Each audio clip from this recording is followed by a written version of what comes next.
Hi masters, మరియు మీకోసం ఛానల్కి స్వాగతం సుస్వాగతం. ముందుగా మన జగద్గురువైన బ్రహ్మర్షి పితామహ పత్రిజీ గారికి, మన గురుమాతకి నా ఆత్మ ప్రణామాలు మాస్టర్స్.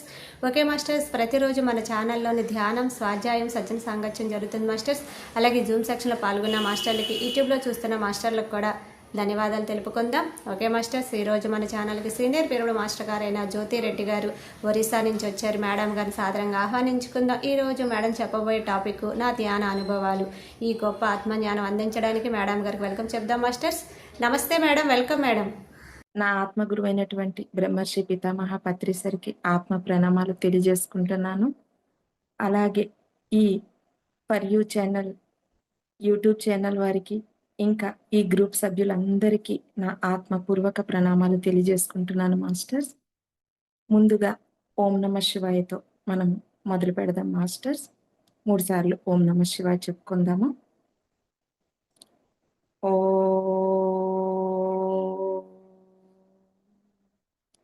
నమ శివాయ.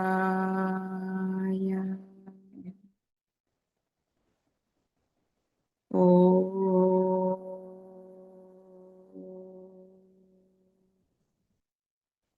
నమ శివాయ. ఓ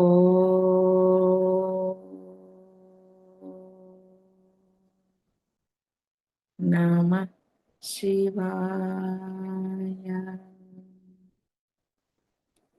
ఓకే మాస్టర్స్, నా పేరు జ్యోతి అండి. నేను ఒడిశా సంబల్పూర్లో ఉంటాను. నేను 2022లో ధ్యానానికి వచ్చాను మాస్టర్స్. శివరాత్రి రోజు మార్చి 1 డేట్లో నేను ధ్యానానికి వచ్చాను. నేను ధ్యానానికి రావడానికి కారణాలు ఏంటంటే, మా అబ్బాయి చాలా ఇబ్బంది పెట్టేవాడు ఒకటి. ఇంకోటి నా హెల్త్ ఇష్యూస్. అంటే హెల్త్ ఇంతలాగా చెడిపోయింది. ఇంకా అసలు ఉండకూడదు అన్నట్టుగా నాకు ఉండేది. భూమి మీద ఎందుకు? ఏజ్ చిన్నది.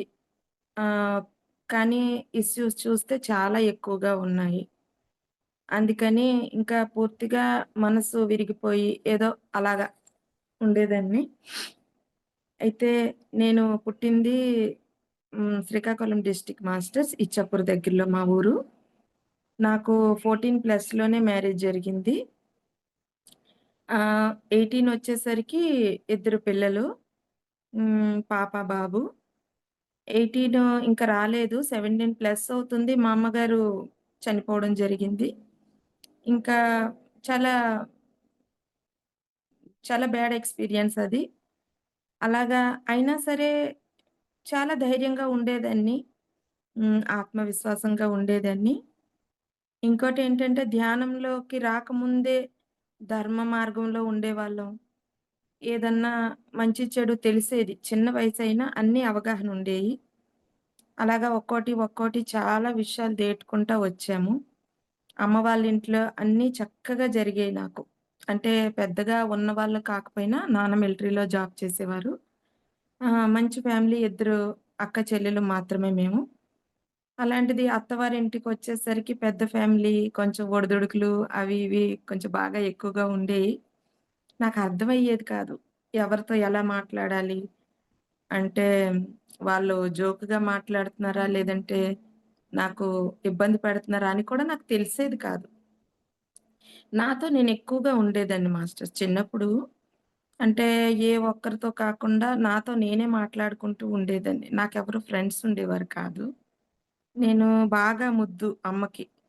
పెళ్ళైన లేట్‌గా పుట్టానని ముద్దు వల్ల నన్ను ఇంట్లోనే పెట్టి అమ్మ దాసిపెట్టి ఉంచేలాగా ఉంచేది. నాకు బయట జ్ఞానం అంటూ ఏమీ తెలీదు. ఎవరన్నా ఏదన్నా అంటే నవ్వేసేదాన్ని. మా చెల్లికి అడిగేదాన్ని. తను సమాధానం చెప్తుంటే, "నీకెలా తెలిసింది వాళ్ళు ఈ మాట అంటే ఈ మాట చెప్తున్నావు" అనేసంటే తను నవ్వేది. "తను నీకు ఏడిపిస్తున్నారు. నీకు అర్థం అవ్వట్లేదా" అని. నాకర్థమయ్యేది కాదు. ప్రజల మాటలేమి నాకర్థమయ్యేవి కాదు. ఇంకా అత్తవారింటికొచ్చాక మంచి హస్బెండు. అర్థం చేసుకునే హస్బెండు. అంటే హస్బెండ్ అనే కన్నా ఫ్రెండ్ అంటే బావుంటది. ఇంకా దాంట్లో అయితే నేను చాలా లక్కీ. ఏ రోజుకి ఆ రోజే నాకు చిన్న పిల్లలాగా అన్నీ నేర్పుకుంటా వచ్చారు. మా ఆయన వల్ల నాకు ఏ రోజు కూడా ఇబ్బందంటూ లేదు. ఒక్క తిట్టు కూడా తిట్టింది లేదు. ఒక్క మాట అనింది లేదు. ఒక దెబ్బ కొట్టింది లేదు. అలాగా చాలా ముద్దుగా చూసుకుంటారు. అలాంటిది మా అబ్బాయి వల్ల చాలా ఫేస్ చేశాను. అది ఎందుకు అంటే వాడు గర్భంలో ఉండగా అమ్మ చనిపోవటం. ఈ 9 మాసాల జర్నీ నాది చాలా ఇబ్బందిగా జరిగింది. అది ధ్యానంలోకొచ్చాక నాకర్థమయ్యింది. ఎలాగనుకునేదాన్నంటే అబ్బాయి ఎదురుగా సూసైడ్ చేసుకుంటేనన్నా వీడికి నా బాధ అర్థమవుతదేమో. అబ్బాయి మాట వినట్లేదు.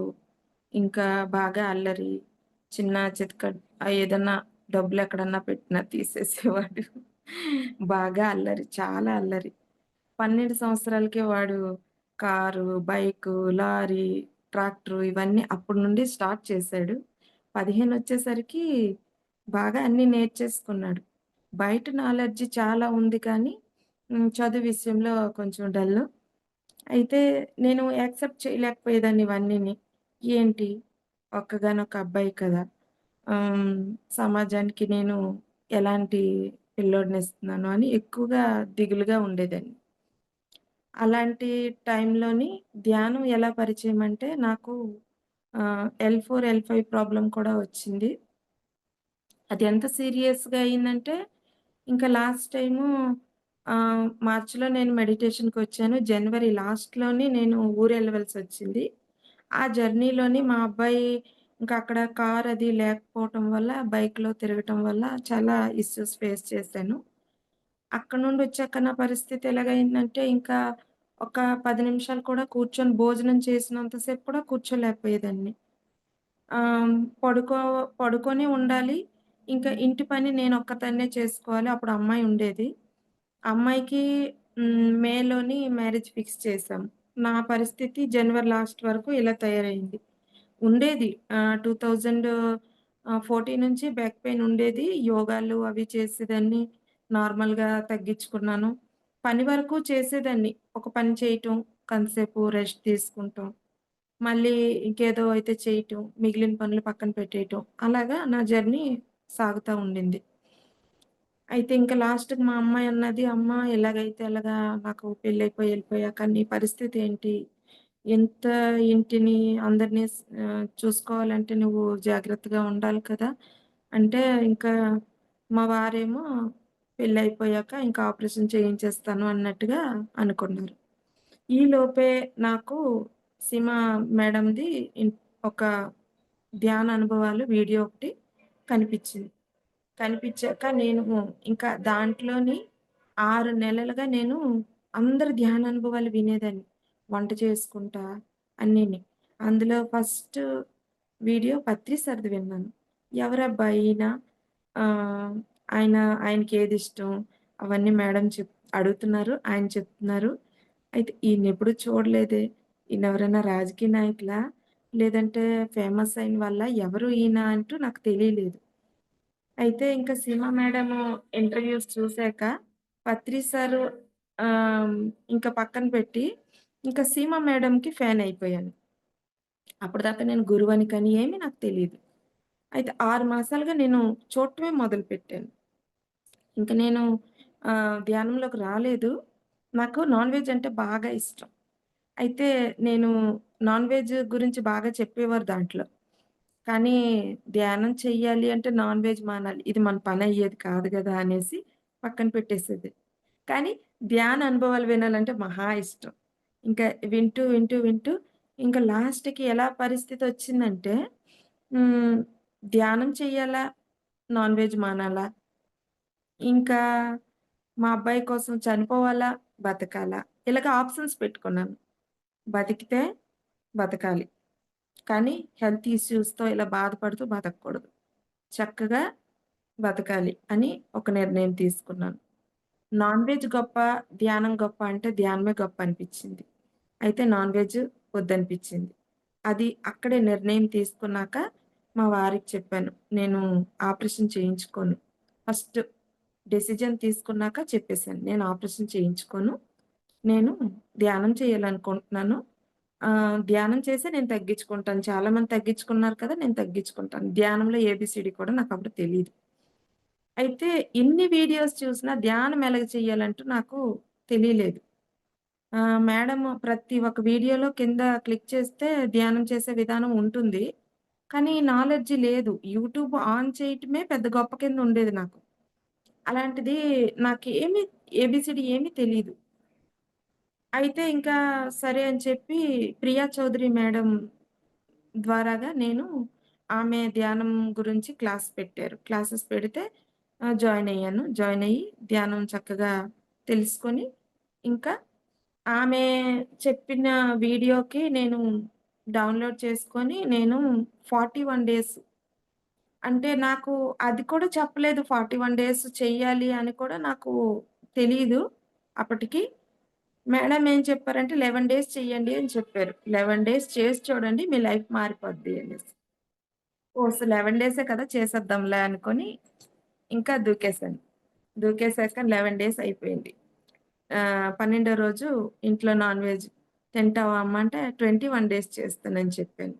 అలాగా 21 డేస్ అయింది. అలాగే 41 డేస్‌కి కంప్లీట్ అయిపోయింది. ఈ 41 డేస్ లోపల అమ్మాయి మ్యారేజ్ గురించని మేము షాపింగ్‌కి అది ఎళ్ళటానికుండే. నేను మేడం, నేను చిన్న డౌట్. అమ్మాయి అంటే ఎవరు? నా కూతురు మేడం. మీ పాపేనా? మీకొక హ్మ్. పాప, ఒక బాబా? అవును ఓకే. మేడం. ఓకే. నాకు ఒక్కడే కొడుకంటే ఒక్క ఓకే. అబ్బాయి, ఒక అమ్మాయి.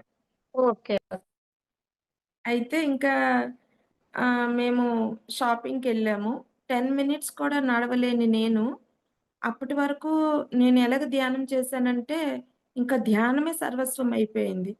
ఆహ్, వంట చేయటం, పనులన్నీ క్లోజ్ చేసేసి ధ్యానంలో కూర్చుంటాం. రాత్రి, పగలు, అర్ధరాత్రి ఎప్పుడైతే అప్పుడు అలా కూర్చునేదాన్ని. శ్రద్ధగా ధ్యానం చేసేదాన్ని. ఏం వస్తదో, రాదో అన్నది నాకు అంటే డౌటు లేదు. అలాగని నేను అనుకోలేదు. వస్తుందా, రాట్లేదా అని కూడా తెలీదు. ఎనర్జీ అంటే కూడా నాకు తెలీదు. కరెక్ట్ 1 మంత్‌కి నాకు పిరమిడ్ తెప్పించుకోవాలని అనిపిచ్చింది. పిరమిడ్ ఎక్కడ దొరుకుతుందో తెలీదు. అయితే ఇంకా శ్రీనివాస్ సార్‌కి ఆహ్, సారీ వెంకటేశ్వర్ సార్‌కి కాల్ చేశాను. ఖమ్మం వెంకటేశ్వర్ సార్‌కి. కాల్ చేస్తే, ఆ కాల్ చేసేటప్పుడు కూడా నాకు వణుకు. అంటే అంత భయం నాలో ఉండేది. ఎవ్వరితో మాట్లాడటం కానీ ఏమీ లేదు. ఆ భయం వల్ల నేను వణుకుతా, వణుకుతా కాల్ చేస్తే ఆయన చెప్పారు. ఆహ్, "ఎంతవుతుంది సార్ ఏంటి?" అంటే ఏదో 3,000 అనుకున్నాను. అది 28 ఎంతో అని చెప్పారు. సరే అని ఇంకా 28,000 నా దగ్గర లేదు కదా! మా వారికి చెప్తే ఏమంటారో అని భయమనిపిచ్చి ఇంకా ఈరోజు అనుకున్నానో లేదో 24 అవర్స్‌లో నాకు మనీ సెట్ అయిపోయింది. మా అమ్మాయికి చెప్పాను. అమ్మ ఇలాగా నేను పిరమిడ్ తెప్పించుకోవాలనుకుంటున్నానంటే, చిన్న పాప తను 15,000 ఇచ్చింది. నా దగ్గర 3,000 మాత్రమే ఉన్నాయి. ఇంకో ఫ్రెండ్‌కి అడిగాను. నాకు కొంచెం అమౌంట్ కావాలంటే, ఎప్పుడు నేను అప్పు చేసిందంటూ లేదు. ఇంట్లో డబ్బులున్నాయి. కానీ అడిగి తీయాలి కదా! అని తీయలేదు. అయితే నా ఫ్రెండ్ ఇచ్చి, నా ఫ్రెండేమో ఆయనకి ఫ్రెండే. ఆయనకి అడిగింది. "మీ ఆవిడ ఎందుకో డబ్బులడుగుతుంది" అంటే, "సరే నాకు తెలియనట్టుగా నువ్వియ్యు" అని చెప్పారు. ఎందుకో నాకడగకుండా మీకడిగింది అని చెప్పి. ఈ విషయం నాకు తర్వాత తెలిసింది. అయితే తనిచ్చింది. తనిచ్చాక ఎప్పుడు అబద్ధం చెప్పింది లేదు. ఏ విషయం దాచింది లేదు. తనిచ్చాక ఆర్డర్ పెట్టేసాను. డబ్బులు కూడా యేసేసాను. అప్పటికి ధ్యానం గురించి, ధ్యానంలో ఉన్నవాళ్ళు ఏ రకంగా ఉంటారు, వాళ్ళ మానసిక స్థితి ఇది ఏమీ తెలీదు. అయితే మా వారికి చెప్పాను. ఇలాగా అమౌంట్ పే చేసేసానండి. మరి పిరమిడ్ తెప్పించుకోవాలనుకుంటున్నాను. మరి ఇలాగ అనేసంటే, మరి అది రిసీవ్ చేసుకునేటప్పుడు ఆయనే కదా ఎళ్ళాలి మరి చెప్పాను. చెప్తే ఆయనేమన్నారంటే, ఆహ్, "పే కూడా చేసేసావా? ఎవ్వరో, ఏంటో అసలిస్తారో లేదో తెలీదు" అన్నట్టుగా అన్నారు. ఒక్కటే నమ్మకం. ధ్యానం అంటే నమ్మకం. ధ్యానం చేసేవాళ్ళు ఆహ్, మోసం చేయరు అని నమ్మకం. అది ఒక నమ్మకం వల్ల నేను చేసేసానండి. అంటే, "సరే ఎవరు ఏం చెప్పినా నమ్మేస్తావు. ఓకే. అదన్నా కంప్లీట్ చెయ్యి." అప్పటి వరకు నా పని ఎలాగుండేదంటే కుట్టు మిషను సగం నేర్చి వదిలేయటం. ఇంకా ఏ పని కూడా నేను కంటిన్యూ చేసింది లేదు. ధ్యానం మట్టికి ఇప్పుడు మొదలుపెట్టిన కానించి ఈ రోజు వరకు ఆగకుండా ఇదే నాకు కంటిన్యూ అవుతా వస్తుంది. అయితే అలాగా పిరమిడొచ్చేసింది. 30 రోజులకే పిరమిడొచ్చింది. పిరమిడొచ్చాక పిరమిడ్ ఇంట్లో పెట్టి మేము ఊరెళ్ళవలసొచ్చింది. దానికి ముందే 5, 6 రోజుల ముందే మేము షాపింగ్‌కెళ్ళాము. ఆ షాపింగ్‌లో నాకర్థమైంది. నా ప్రాబ్లమ్ ఎంతవరకు క్లియర్ అయింది అంటూ. అంటే 10 నిమిషాలు నడలేని స్థితి. ఎక్కడికన్నా షాపింగ్ మాల్‌కెళ్తే అక్కడ చైర్స్ అవి ఉండవు కదా! అని చిన్న షాపులకెళ్ళి అక్కడ చైర్ చూసుకునేదాన్ని. లేదు షాపింగ్ మాల్‌కెళ్తే మెట్ల దగ్గరో ఎక్కడో కూర్చుండేదాన్ని. ఇంకా బైక్‌లో ఎళ్తే స్పీడ్ పదండి అని గోల పెట్టేదాన్ని. అంటే స్పీడెళ్తే కొంచెం ఫాస్ట్‌గా ఎళ్ళిపోవచ్చు కదా! అనేసి. ఊరెళ్ళాలంటే మా వారు కార్‌లో ఎళ్తే నేను బస్సులో, స్లీపర్‌లో లేపోతే ట్రైన్‌లోని పడుకొని అలాగా జర్నీ చేసేదాన్ని. అంటే కూర్చొని ఎళ్ళే స్థితి ఉండేది కాదన్నమాట. అలాంటి పరిస్థితి ఉండేది. ఆ రోజు మట్టికి నాకు ఎలాగయిందంటే, పొద్దున్న 11 గంటల నుంచి నేను రాత్రి 8 గంటల వరకు ఏకధాటిగా నిల్చొనే ఉన్నాను, షాపింగ్ చేశాను. ఎక్కడా రెస్ట్ లేదు, ఏమీ లేదు. తినటానికి కూడా లేదు ఆ రోజు. అంటే హ్మ్. షాప్స్ క్లోజ్ అయిపోతాయి. నెక్స్ట్ డే మళ్ళీ ఈ సిటీలో ఉండవలసొస్తది. ఎక్కడో స్టే చేయవలసొస్తది. మన టైం వేస్ట్ కదా! అని మా వారు వీలైన మట్టికి షాపింగ్ తొందరగా క్లోజ్ చేయండి అన్నట్టుగా. అయితే అలాగా అందులో నాకు తెలిసొచ్చింది మేడం. 1 minute madam.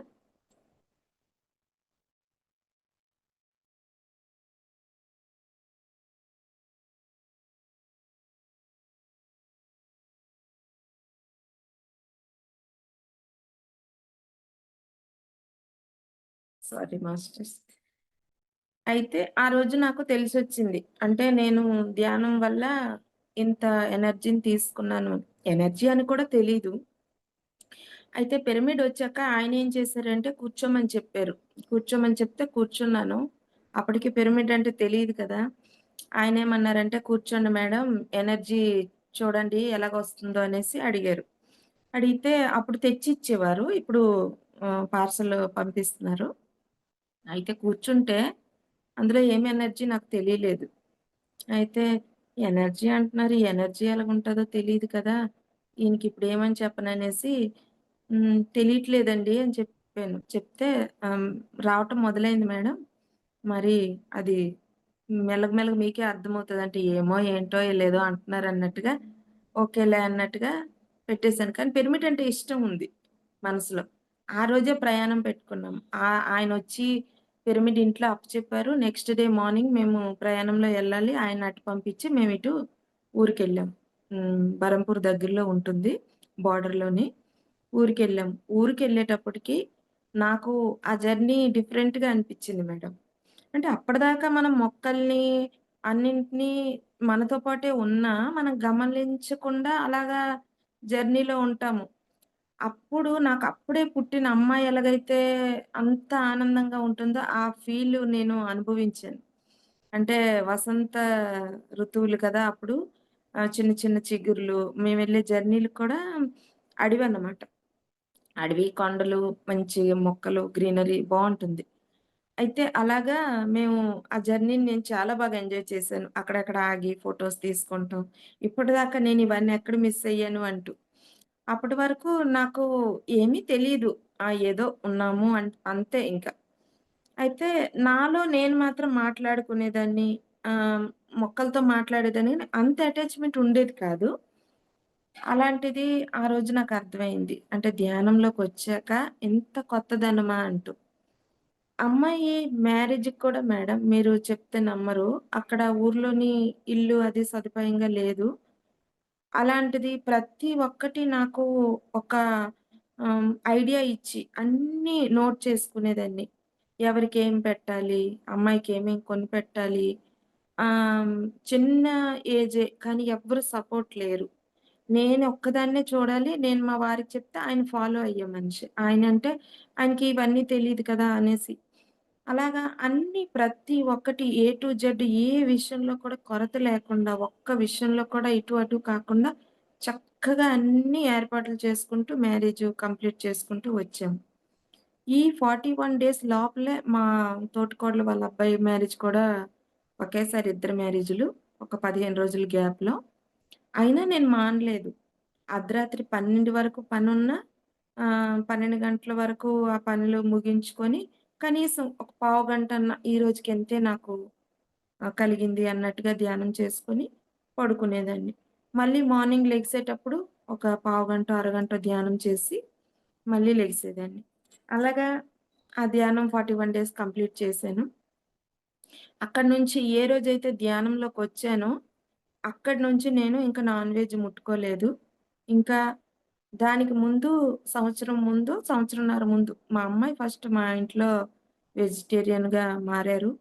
తను ఎవరు చెప్పకుండానే తను ఎలా మారారంటే ఆహ్, తను సొంతంగా వాళ్ళ డ్యాడీతో పాటు ఎళ్లి తీసుకొచ్చుకొని ఇంట్లో చేసుకోటానికి ప్లాను ఆ రోజు. ఆ ఆ కోడిని చంపేటప్పుడు ఆ కోడిలో ఉన్న చూపుని గమనించి, నా గురించే తన ప్రాణము పోయింది కదా! అని ఆ రోజు తనే కుక్ చేశారు. కానీ ఆ రోజు నుంచి తనింక ముట్టుకోలేదు. నా వల్ల ఒక జీవి చనిపోయింది. ఎంత బాధపడిందో అని చెప్పి ముట్టుకోలేదు. ఈలోపు నాకు అజ్ఞానం వల్ల నేను తినమ్మా అని చాలా బలవంతం పెట్టేదాన్ని. అయితే ఇంకా అలాగే జరిగేది.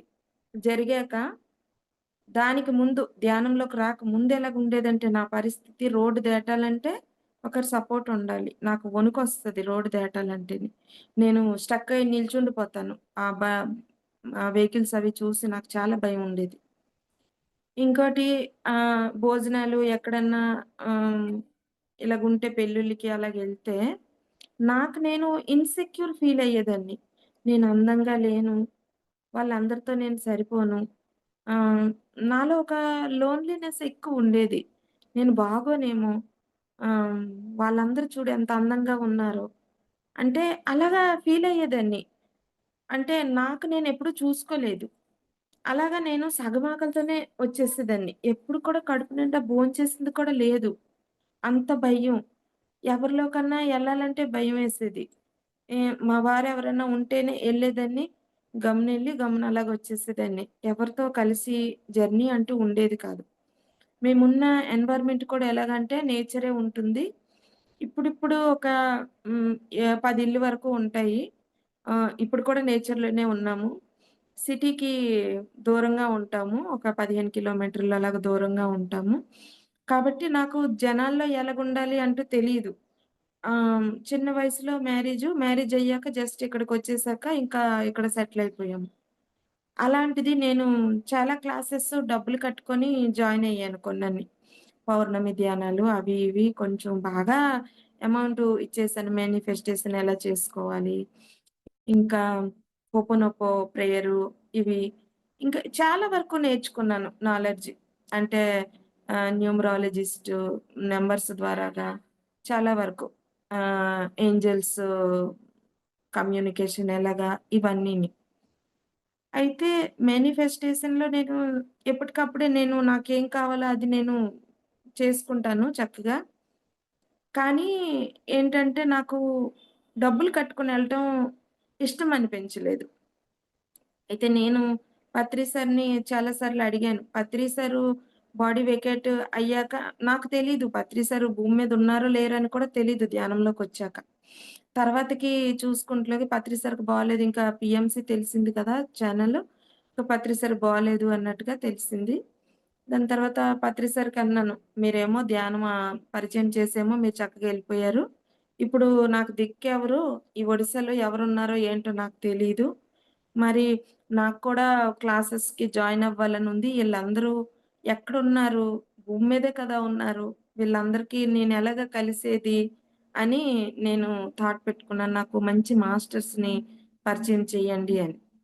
అప్పుడు Venkateswara master, Ganesh master, Seema madam ఆహ్, దీంట్లో ఇంటర్వ్యూలో వాళ్ళ నంబర్ తీసుకొని, ఇంకా కాల్ చేసి వాళ్ళు జూమ్‌లో జాయిన్ అయ్యి, ఇంక చాలా రోజులు. ఇంకా అంటే ఆ గ్రూప్‌లోనే ఎక్కువ రోజులున్నాను నేను. ఇంకా వేరే గ్రూపులకి వెళ్ళకుండా. చాలా గ్రూపుల్లో జాయిన్ అయ్యాను గానీ నిలకడ లేకుండా ఇటు అటు వెళ్ళేదాన్ని. కనేసరి గ్రూప్‌లో మట్టికి చాలా నాలెడ్జి నేను తీసుకున్నాను.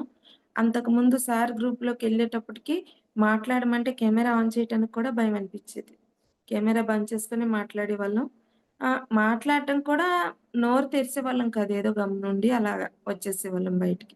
సార్ అనేవారు ఎవరన్నా హెల్ప్ చేయడానికుంటే బయటికి రండి అంటే ఎవ్వరం ఇంకా నోరెత్తి మనకు కాదులే మనం కొత్త వాళ్ళం అన్నట్టుగా ఉండేది. అలాగా నేను ధ్యానం నేర్చుకుంటమే కాకుండా చెప్పటం మొదలుపెట్టాను. చెయ్యండి ఇలాగ అని. ఇక్కడ ఒడిస్సాలో అంటే మాకు దగ్గరలోని ఒక 10, 20 మందిని అలాగా గ్యాదర్ చేసుకొని వాళ్ళు వెజిటేరియన్‌గా మారారు. వాళ్ళు ధ్యానం చేసుకుంటున్నారు. వాళ్ళ లైఫ్‌లో వాళ్ళు కూడా ముందుకెళ్తున్నారు. అయితే ఇలాగా జరుగుతున్న క్రమంలోని చాలా వరకు నాకు ప్రాబ్లమ్స్ క్లియర్ అయ్యాయి. హెల్త్ ఇష్యూ అయితే నెల రోజులు, 41 రోజుల్లో క్లియర్ అయింది. ఎలర్జీ ఉండేది. పొడిదొగ్గుండేది. సంవత్సరాలన్నమాట. అంటే 5, 6 సంవత్సరాలు అలాగా కంటిన్యూగా ఉండేది. ఇంకా ఎలర్జీ అయితే నాకు 7, 8 సంవత్సరాలు అలాగుండేది. నేనెక్కడికెళ్ళినా పెయిన్ కిల్లర్సు, ఇంకా ఎలర్జీ టాబ్లెట్సు ఆహ్, ఇవన్నీ ఇంకా నాతో ఉండవలసిందే. గ్యాస్ట్రిక్ టాబ్లెట్సు, తలపోటువి ఇవన్నీ ఉండవలసిందే. అలాంటి క్రమంలోని ఇంక అవన్నీ మానేశాను. ఇంకా అలాగలాగ జరుగుతున్న క్రమంలోని చాలా వరకు ఒడిదుడుకులొచ్చాయి ఈ మధ్యలో. ఒడిదుడుకులొచ్చాక ఇంకా క్లాసెస్ వెళ్ళేదాన్ని కాదు. ఒకటే కోరుకున్నాను. భూమి మీదున్నాను అంటే నాకంటూ వర్కుంటే నేనుండాలి. లేదంటే ఉండనవసరం లేదు అన్నట్టుగా. అప్పుడు ఇంకా ఒక్కొక్కటి, ఒక్కొక్కటి ఇంక నాలో చాలా మార్పులొచ్చాయి మేడం. అంటే ఇంట్లో చాలా వరకు ఇష్యూసొచ్చాయి. ఎప్పుడు ఒక్క మాట కూడా అనని మా భర్త, భార్యల్లో చాలా గొడవలొచ్చాయి. అంటే ఇంక పూర్తిగా భూమి కదిలిపోయే అంత ఇష్యూసొచ్చాయి. ఎవరికీ చెప్పుకోలేము అలాంటి పరిస్థితులు. అలాంటప్పుడు పత్రి సార్ చాలా వార్నింగ్స్ ఇచ్చారు. కానీ నేను అర్థం చేసుకోలేకపోయాను. జరగబోయేది ముందే చూపిచ్చారు. కలల ద్వారాగా, ఇంకా ధ్యానంలో కూర్చున్నప్పుడు. దాన్ని నేను గురువులకి నేను చెప్పుకోలేదు. అంటే ఇలాగ కనిపిస్తుంది కదా! ఏంటి? దీనికి కారణం ఏంటి? అంటూ. అందుకే మన ధ్యాన అనుభవాలెప్పుడూ చెప్పుకుంటూ ఉండాలి. అయితే అలాంటి సిట్యుయేషన్స్‌లో ఇంక నేను రోజు ఒకటే కోరుకున్నాను. అంటే రాత్రయితే నన్నెందుకుంచారు? నన్ను తీసుకెళ్ళిపోండి, నన్ను తీసుకెళ్ళిపోండి. ఇలాగే కోరుకునేదాన్ని. అలాగా నెక్స్ట్ డే మార్నింగ్‌కి ఏమనిపిచ్చేదంటే ఈ ఒక్కరోజు ఊరుకో, ఇంక నెక్స్ట్ రోజు చూద్దాంలే అని స్థితి అనిపిచ్చేది లోపల నుంచి.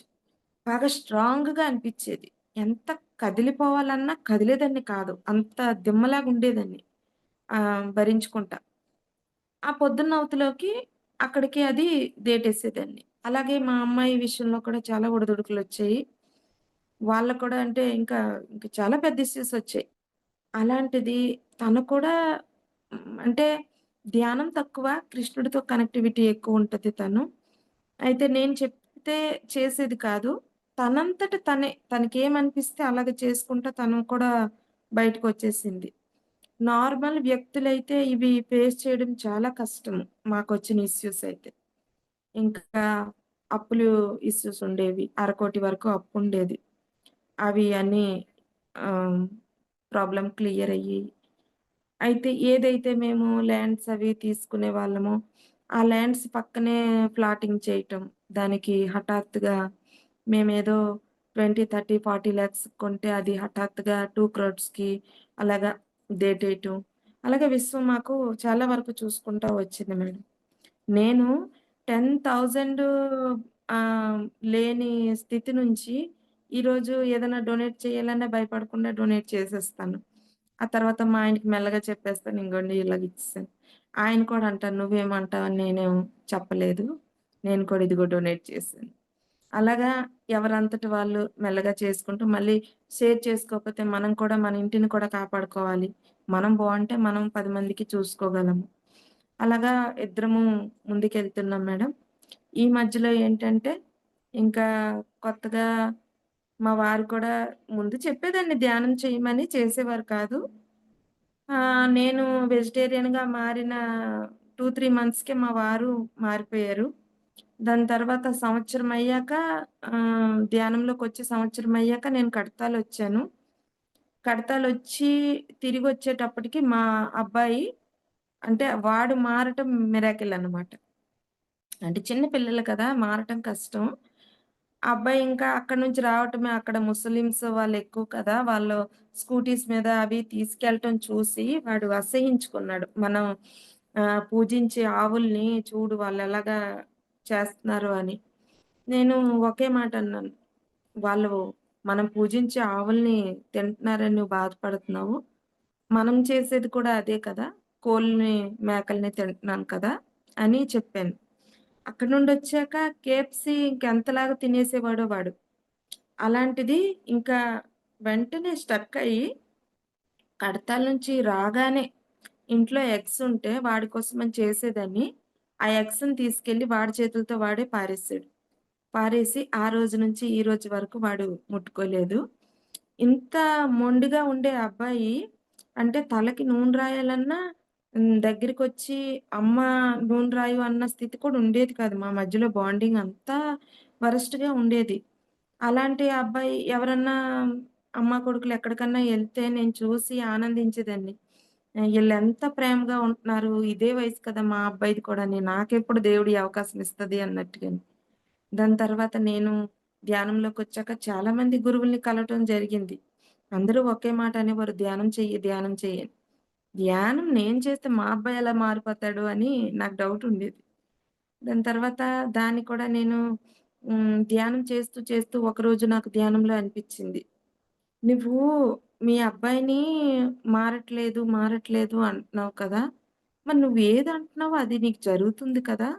మరి మీ అబ్బాయి మారాలంటే వాడి మీద నీ నెగెటివ్ థాట్ మారాలి కదా!" అని మెల్లగా నా థాట్‌ని నేను మార్చుకుంటం మొదలుపెట్టాను. అయితే ఆ మార్పు వచ్చే టైంలో ఇంకా ఏడిపిచ్చేవాడు. ఏడిపిస్తే నేను ఒక దేవుడికి ఎలాగైతే సేవ చేసే భావనతో చేస్తామో, ఆ భావనతో సేవ చేశాను. వాడు 10 సార్లన్నా తిప్పేవాడు కిచెన్‌కి, డైనింగ్ దగ్గరికి.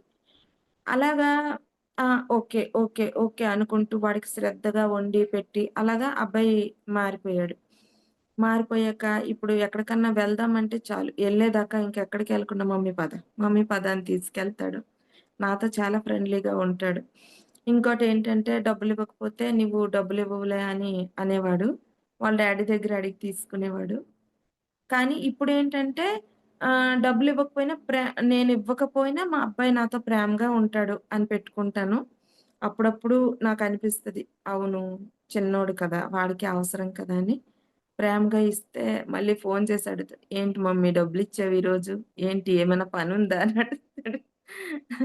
"లేదు నాన్న నీ ఖర్చుకి తీసుకో" అంటే వాడు హ్యాపీగా ఫీలవుతాడు.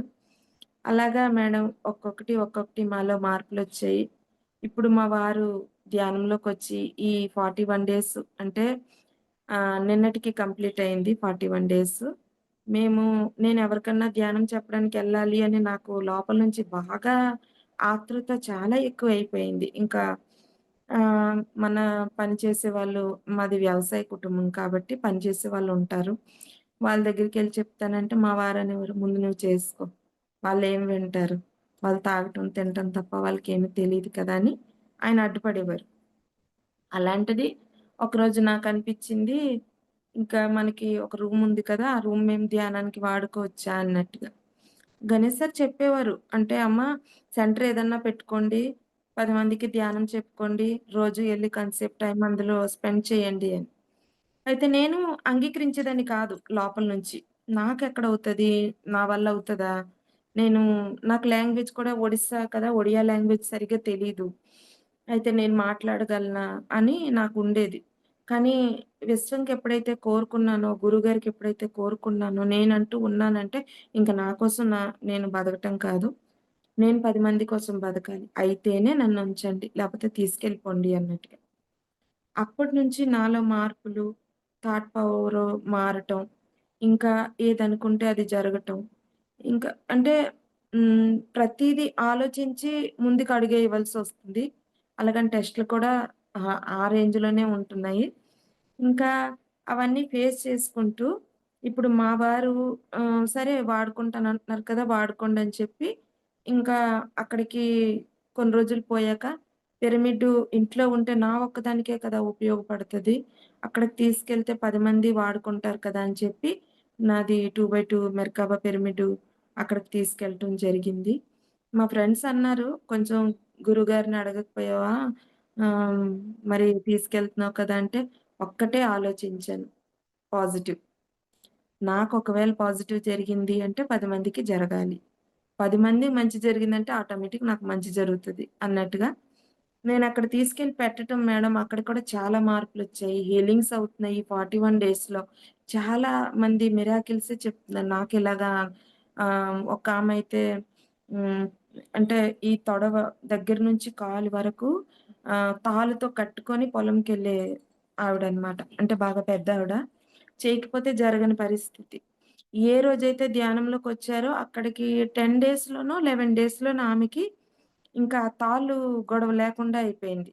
నడక క్లియర్‌గొచ్చేది కాదు. అలాంటిది తాళ్ళు సపోర్ట్ లేకుండా నేను నడిచేసి ఇక్కడి వరకొచ్చానమ్మా. లేపోతే ఎవరినన్నా లిఫ్ట్ అడిగి పని చేయకపోతే కూలీ డబ్బులు రాకపోతే వాళ్ళకి గడిసింది లేదు. అలాంటి పరిస్థితి.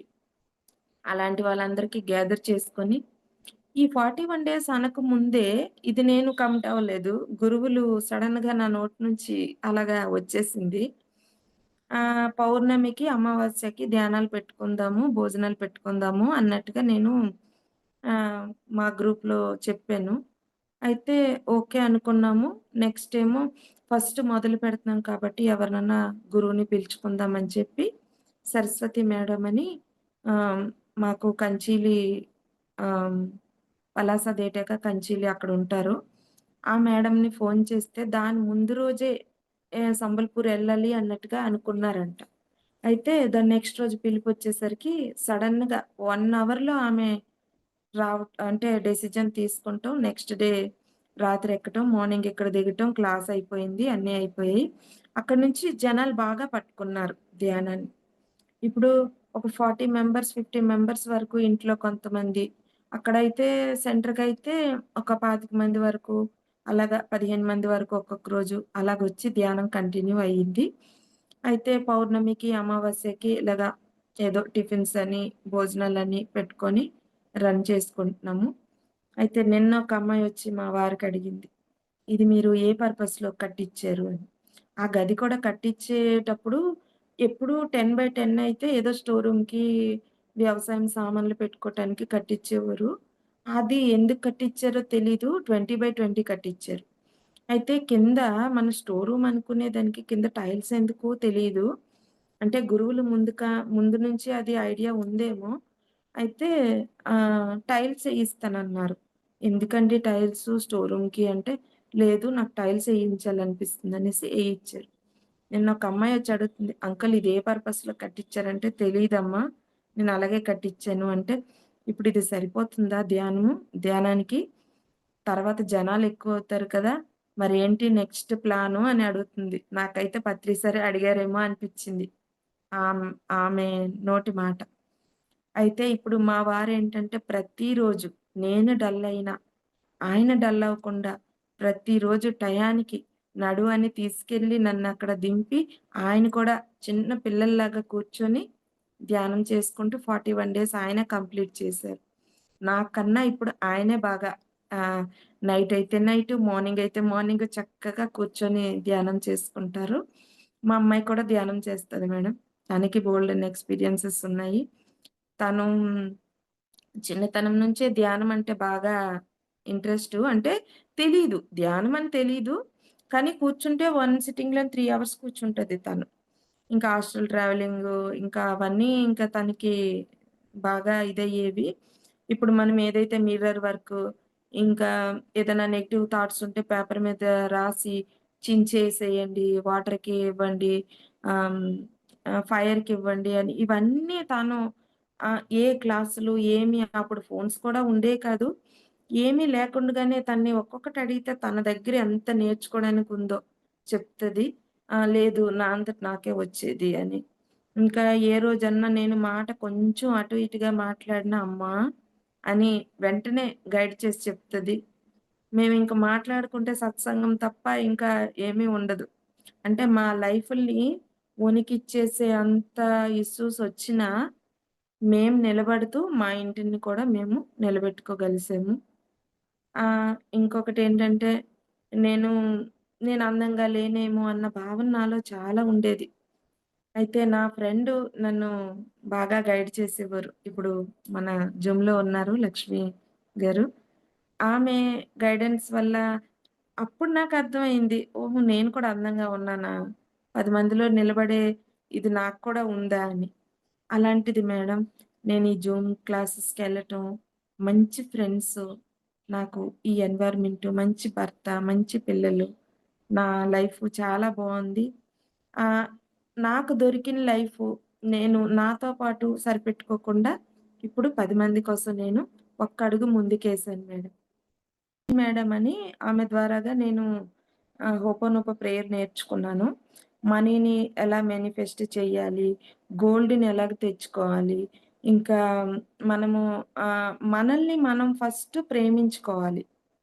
ఇంకా మిర్రర్ వర్కు ఇవన్నీని. మిర్రర్ వర్క్‌లో కూడా మనము ఫస్ట్ చాలా ముఖ్యమైనది. మనం ఎప్పుడైనా ఎంత మనం ధ్యానం చేసినా ఒక్కోసారి మనకి డల్‌నెస్ ఒస్తది. ఎన్‌లైట్‌మెంట్ అయిన వాళ్ళకైతే పర్లేదు. మనము కొంచెం ఇటు అటుగా ఉన్న వాళ్ళకి అప్పుడే హైలో ఉంటాము. అప్పటికప్పుడే లోలోకెళ్ళిపోతాము. ఎప్పుడైతే లోలోకెళ్తామో వెంటనే మనకి తెలిసినవే మేడం చాలా చిన్నయి. ఇంకా మిర్రర్ ముందుకెళ్ళి ఏదైతే మనలో భావన నడుస్తుందో, ఆ భావనని మనలో మనతో మనం మాట్లాడాలి. హ్మ్. అంటే మనలో దుఃఖం ఉందా? ఓకే. అంటే ఆ మిర్రర్‌లో ఉన్నది చిన్న పాపలాగా భావించి, మనం తనతో మాట్లాడినప్పుడు తను ఏడిస్తే ఏడనివ్వండి, నవ్వితే నవ్వనివ్వండి. మన కళ్ళల్లోకి మనం చూసుకుంటూ చెప్పాలి. ప్రేయర్ ఏమీ లేదు. 4 words. I am sorry. Please forgive me. I love you. Thank you. ఈ 4 వర్డ్స్. ఆ! తెలుగులో అయితే క్షమించు, దయచేసి నన్ను క్షమించు, ఐ ఆ! Love you. అంతే మేడం. క్షమించు, దయచేసి నన్ను క్షమించు, నేను నిన్ను చాలా ప్రేమిస్తున్నాను. అనంతమైన ప్రేమని నేను నిన్ను పంచిపెడుతున్నానని చెప్పుకుంటమే. ఇదే ప్రేయర్‌ని అంటే మనీ ఎలాగంటే మేడం మనీ వచ్చేది. మనీ వస్తే మళ్ళీ అప్పులవి ఆహ్, ఇవ్వవలసిన వాళ్ళకివ్వాలి అన్నట్టుగా నేను ఆ మనీని జాగ్రత్త పెట్టేదాన్ని కాదు. అంటే నా చేతుల్లోకి తీసుకుంటం, ఆ మనీతో కొంచెం టైమ్ స్పెండ్ చేయటం అలా చేసేదాన్ని కాదు. అది నేను మెల్లగా ఆ మనీని తీసి పట్టుకుంటం, ఆ మనీతో కొంచెం టైమ్ స్పెండ్ చేయటం, అలాగా దాంతో ఒక బాండింగ్ అది కూడా ఒక బ్లాకేజ్ అని తెలుసుకొని ఒక బాండింగ్ ఏర్పరిచాక, ఆ మనీ ఉండటం మొదలయింది. అంటే ఇప్పుడు మన ఇంటికి ఎవరైనా గెస్టొచ్చారనుకోండి, వాళ్ళొచ్చారు, కూర్చున్నారు. కూర్చున్నారా? ఏం ఏం తీసుకుంటారు? టీయా? కాఫీనా? మంచినీళ్ళా? అని మనం ఏది టిఫినో ఏదో అడగకపోతే, ఆ వచ్చిన గెస్ట్ ఎంతసేపుంటారు? 5 నిమిషాలో, 10 నిమిషాలో, పావుగంటో ఉండి వాళ్ళు మళ్ళీ వెళ్ళిపోతారు. వెళ్ళిపోయాక ఏమంటారు? అయ్యో! నేనెళ్ళాను. నన్నడగలేదే, నన్ను పట్టించుకోలేదే అని చెప్పి వాళ్ళు ఇంకా వెళ్ళిపోతారు. మళ్ళీ రావటానికి ఇష్టపడరు. అయ్యో! వాళ్ళ మర్యాదే లేదే, నేను ఎందుకెళ్ళాలి అన్నట్టుగా. అలాగే మనీ కూడాని. ఇంకా వచ్చిన మనీని మనం పట్టించుకోకపోతే నేనెళ్ళినా, వచ్చినా ఈళ్ళు పట్టించుకుంటలేదని చెప్పి మనీ కూడా అలాగే ఇదవుతది madam. I am sorry money ముందు మనల్ని మనం క్లియర్ చేసుకొని, దాని తర్వాత ఆ మనీని చేసుకుంటే మేడం, మనీకి మన లవ్‌ని పంపించగలము. ముందు మనలో ఏదుందో మనం అది ఇవ్వగలుగుతాం కదా! మనలో ముందు ప్యూరిటీ కావాలి. ఆ ప్యూరిటీ వచ్చాకనే ఆ ప్యూరిటీ దేనికైనా మనం తిప్పి అది చెప్పుకోవచ్చు. ఇప్పుడు మనీకనుకోండి, I am sorry money, please forgive me, I love you money, thank you money అని మనం చెప్పుకోగలం. అలాగే మేడం గోల్డ్ కూడాని అంటే మా అమ్మాయికి మ్యారేజ్ అయ్యాక అంటే సడెన్‌గా మ్యారేజ్ ఫిక్స్ అయిందని చెప్పి నా గోల్డ్ అంతా పెట్టవలసొచ్చింది అమ్మాయికి. అయితే నేను ఈ అంటే ఇవ్వవలసిన వాళ్ళకి డబ్బులివ్వాలి కదా! నేనెక్కడ కొనుక్కోగలను అన్న భావన నాలో బాగా ఉండేది. అయితే ఆ భావన కూడా నేను ఎలాగ తీసానంటే ఇంకా గోల్డ్ షాప్స్ కూడా నేను కళ్ళెత్తి చూసేదాన్ని కాదు. ఇది మన ప్లేస్ కాదు. ఇక్కడ మనం వెళ్తే కొనలేము అన్నట్టుగా. అయితే అక్కడేం నేర్చుకున్నానంటే లేదు క్లాస్‌లో నేర్చుకున్నది. మనం కొన్నా, కొనకపోయినా అప్పుడప్పుడు షాప్స్‌కి వెళ్ళాలి. వెళ్ళి ఒక్కొక్కటి మనం చూడాలి. చూసి దాంతో మాట్లాడి మనం వచ్చేయాలి. "నువ్వంటే నాకు చాలా ఇష్టం. తొందరగా నువ్వు నా ఇంటికి రావా? నీకోసం నేను వెయిట్ చేస్తుంటాను. నువ్వంటే నాకు చాలా ఇష్టం. I love you. I love you" అని చెప్పి ఏదో మనం ఎఫర్మేషన్ చెప్పుకొని వచ్చేసేయాలి. వచ్చేసాక ఇంకా అంటే ఇప్పుడు మనం ఇంట్లో వాళ్ళకి కూడాని, మన హస్బెండ్‌కి కూడాని ఏ రకంగా అంటే నేను వెళ్ళాను. కానీ ఇప్పుడు అవ్వదు కదా! అనేసి ఊరుకున్నాను. కానీ అది చాలా బావుంది అన్నట్టుగా. అంటే ఆహ్, ఒకటి మనము ఏదన్నా భావించుకుంటేనే అది మన లైఫ్‌లోకొస్తది. ఎప్పటి వరకైతే మనం ఆహ్వానించమో అప్పటి వరకు అది మన హ్మ్, లైఫ్‌లోకి రాకుండా మనమే అడ్డుకట్ట వేసుకున్నట్టు. అయితే ఎప్పుడైతే నేను అలాగ అనుకున్నానో, ఒక్కొక్కటి నా లైఫ్‌లోకి మళ్ళీ ఇంకా రావటం మొదలైంది. ఇప్పుడెలాగంటే నేను అనుకుంటే చేసేస్తాను. ఇంకా ఆలోచన లేదు. అది ఎలాగవుతది? ఏంటి? డబ్బులున్నాయా? లేవా? అది అంటే ప్రాబ్లమే కాదనిపిస్తది. ఏ విషయమైనా. ఇంకా ఆ క్లాస్‌కెళ్ళాక నేను చాలా నేర్చుకున్నాను. మనీ మీద బ్లాకేజెస్ తీసుకున్నాను. ఇంకా గోల్డ్ మీద తీసేసుకున్నాను. రిలేషన్‌లో మనకి ధ్యానం చేసినా మనకి తెలీదు. ఎలాగా మనము తీయాలి అన్నట్టుగా తెలీదు. దానికి ఒక సీడ్స్ కింద రాసుకోవాలి. అంటే మన లైఫ్‌లో ఎంతమందుంటారు?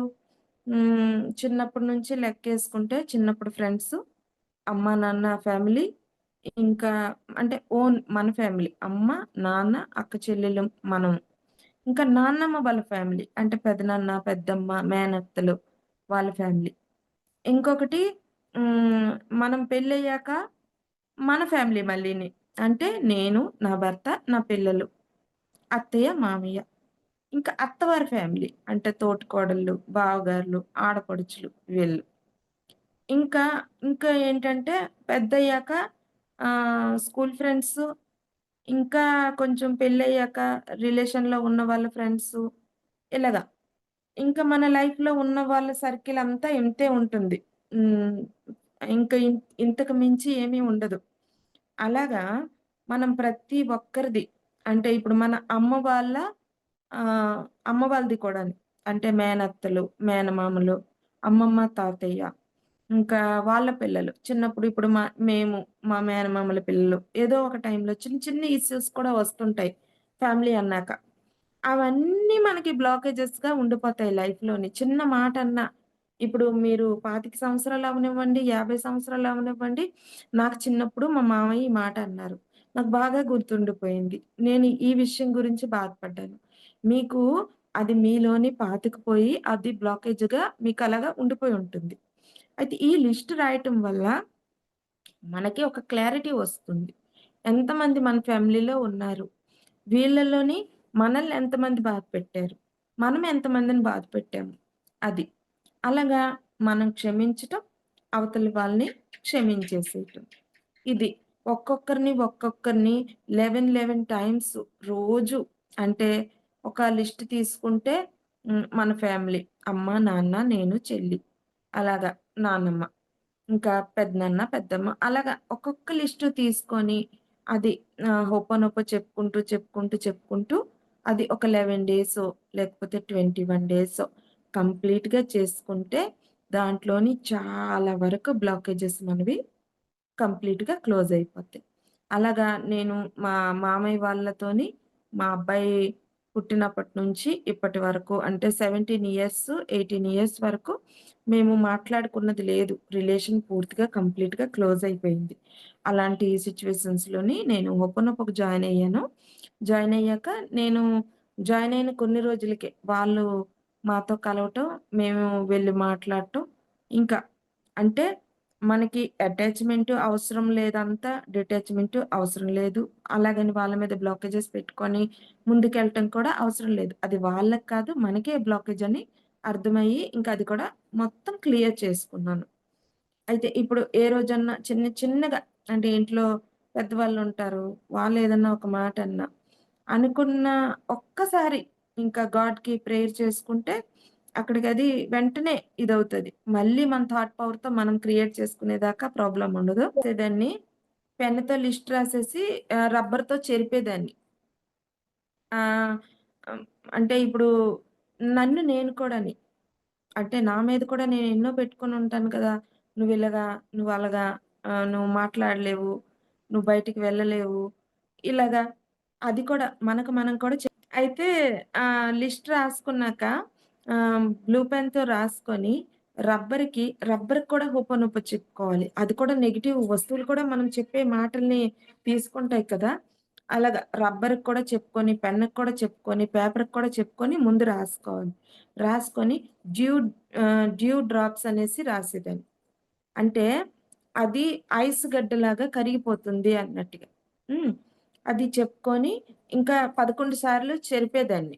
చెరుపుతా I am sorry, please forgive me, I love you, thank you అని ఒక్కొక్కరి మాటని ఇప్పుడనుకోండి ఆహ్, మా అమ్మాయి ఉంది. అమ్మాయి పేరు Sameera. I'm sorry Sameera, please forgive me, I love you, thank you అంటూ అంటే అది కూడా గొంతులో నుంచి కాకుండా మన లోపల నుంచి రావాలి. ఏదో పైకి చెప్పేయటం అంటే అది ఇదవ్వదు. అయితే మేడం ఇది చెప్పేటప్పుడు మనకి ఎంత ఇదున్నా కొన్ని రోజులకి వాళ్ళు నవ్వుతా మాట్లాడటం మొదలవుతది. అది మనము ఇప్పుడు ధ్యానంలోనన్నా అదే మనం చేసేది. ఇంకా ఏమీ ఇది లేదు. వేరే ఏమీ కాదు. అది 4 వర్డ్సే కాబట్టి కొంచెం ఈజీగా ఉంటది. అలాగా ఇప్పుడు మనం ఆహ్, గిన్నెలున్నాయనుకోండి, గిన్నెలకి కూడా చెప్పుకునేదాన్ని. ఆ గిన్నెలు బాగా ఎక్కువగా పడేవి. ఏంటి ఎంత చేసినా పని తరుగుతలేదు అని. ఆ గిన్నెలకి చెప్పుకునేదాన్ని. మీరు చెప్తే నమ్మరు. ఎన్ని గిన్నెలున్నా ఫటాఫట్ అయిపోతాయింక. చెప్పుకుంటా I'm sorry, please forgive me, I love you, thank you అనుకుంటా చెప్పుకుంటా చేసేయటం. అలాగా మనం కిచెన్‌లో ఎన్ని నెగెటివ్ థాట్స్ పెట్టుకుంటామో, ఆ వస్తువులన్నీ క్యాచ్ చేసుకుంటాయి. ఇంట్లో ఇంట్లో వస్తువులు, గోడలు, మన బెడ్ షీటే కానివ్వండి, ఎప్పుడూ థాంక్స్ చెప్పుకునేది లేదు ఆటిలికి. అవి ఉన్నాయి అంటే ఇప్పుడు ఏదైతే ప్రజల దగ్గర లేదో ఆటిల్ని గురించి ఆలోచన తప్ప, ఉన్నదానికి మాత్రం కృతజ్ఞత చెప్పుకునేది ఉండదు. కానీ ఏదన్నా మీకు లేదు అంటే ఫస్ట్ ఉన్నదాన్ని గమనించండి. కృతజ్ఞత చెప్పుకోండి. లేనిది ఆటోమేటిక్‌గా మీ దగ్గరికి ఇంకా లైన్ కట్టుకుంటూ వచ్చేస్తది. అలాగా ప్రతి ఒక్కటి అంటే నాకు అంటే ఇది కాన్ఫిడెంట్ అనుకోండి, ఓవర్ కాన్ఫిడెంట్ అనుకోండి నేను చెప్పలేను. కానీ ఏదన్నా అనుకుంటే అది వెంటనే జరగటం. ఇంకా ఇంకొకటేమంటే ఈ మధ్యలో నేను గమనించింది హ్మ్. హీలింగ్స్. ఆహ్, పెద్దగా తెలీదు. పెద్ద నాలెడ్జ్ ఏమీ లేదు. కానీ ఆ గురువుల్ని పిలవటంతో ఆ హీలింగు అక్కడ అవతల వాళ్ళకి జరగటం. మళ్ళీ ఇంకొకటి ఎంతలాగా వీక్‌గా ఉన్నా పత్రిసరికి ఆహ్, బాగా టైర్డ్ అయి ఉంటే ఒకటే కోరుకుంటాను. ఏం చెప్పమంటారు? హెల్త్ ఇంతలాగా వీక్ చేశారు. ధ్యానానికి టైము కుదరలేదు ఈవేళ. చేయలేకపోతున్నాను. మరి అక్కడికెళ్ళి అబద్ధం చెప్పమంటారా? నిజం చెప్పమంటారా? ధ్యానం చేస్తే ఒళ్ళు నొప్పులు తగ్గిపోతాయి, హెల్త్ ఇష్యూస్ తగ్గిపోతాయి అంటారు కదా! నాకు బాడీ ఎంత పెయిన్ ఉంది. టైమేమో తక్కువుంది. మీరు హీల్ చేస్తే అక్కడికెళ్ళి చెప్తాను.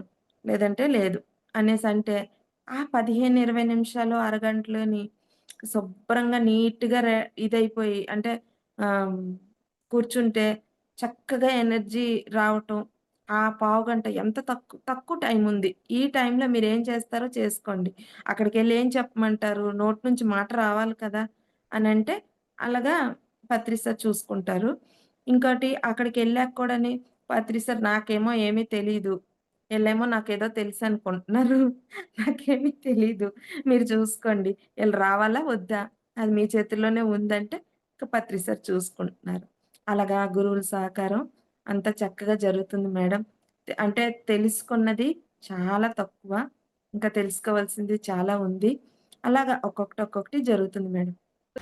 Thank you madam, thank you so much madam. For you మీకోసం మన ఛానల్కి వచ్చి ఎంతో గొప్ప ఆత్మజ్ఞానం అందించిన మాస్టర్లందరికీ, జ్యోతిరెడ్డి గారికి, సుధా గారికి, జ్యోతి మేడం గారికి ధన్యవాదాలు తెలుపుకుందాం మాస్టర్స్. అలాగే ప్రతినిత్యం ఎరుకతోటి ధ్యానం, స్వాధ్యాయం, సజ్జన సాంగత్యం చేద్దాం మాస్టర్స్. అందరి చేత చేయిద్దాం. Okay masters. మన వైజాగ్కి మెగా పిరమిడ్ రావాలని పరమ గురువుల కోరిక, పత్రి గారి కోరిక, పత్రి మేడం కోరిక మాస్టర్స్. మనం అందరం సంకల్ప జ్ఞానం చేసి వైజాగ్కి మెగా పిరమిడ్ వచ్చేలా చేద్దాం masters. Thank you masters. Thank you.